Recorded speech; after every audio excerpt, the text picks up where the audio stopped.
I'm meteorologist Alex Calamia out here in Gandy's garden. All you need are a couple of seeds to keep the kids busy literally all summer long. Here are a few that we're using and I'll be planting today. So if you want to give them a try, you can plant them now too, and then we can grow them together. I'm going to try sunflowers. I have white ones, and then I also have another really nice one on the back called Moonshine. I'm really excited about these two sunflowers, a little mix and match color.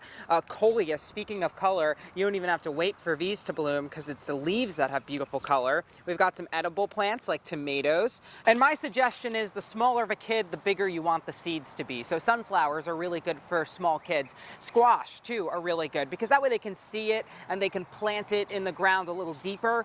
A tip that I use to get them to germinate faster is I actually pre-soak the seeds. Not every seed likes to be pre-soaked, but I've never had any problems just putting them in water for a couple of minutes. And there's a science lesson in this too. If you actually break one of the seeds apart and dissect it, you can easily see the seed coat, that protective layer around the seed that keeps the food storage area and the embryo from drying out.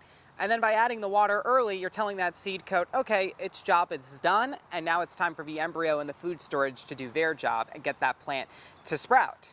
If you do decide to pull apart any seeds, just keep in mind that those seeds you pull apart aren't going to sprout anymore. Meanwhile, these sunflower seeds, which have been soaking in water full form for a little while now, are ready to be planted in the ground. I'm going to plant them today as well as a few other seeds, and in about a week or so, they'll be ready to start sprouting. Sometimes I'll even use this plastic cup as a little mini greenhouse, so that way I know where I planted the seeds and they stay wet, they stay warm. It kind of helps them sort of get started in life. I'm meteorologist Alex Calamia. Happy gardening, and make sure that if you do decide to plant some seeds with us, you share and show us their progress.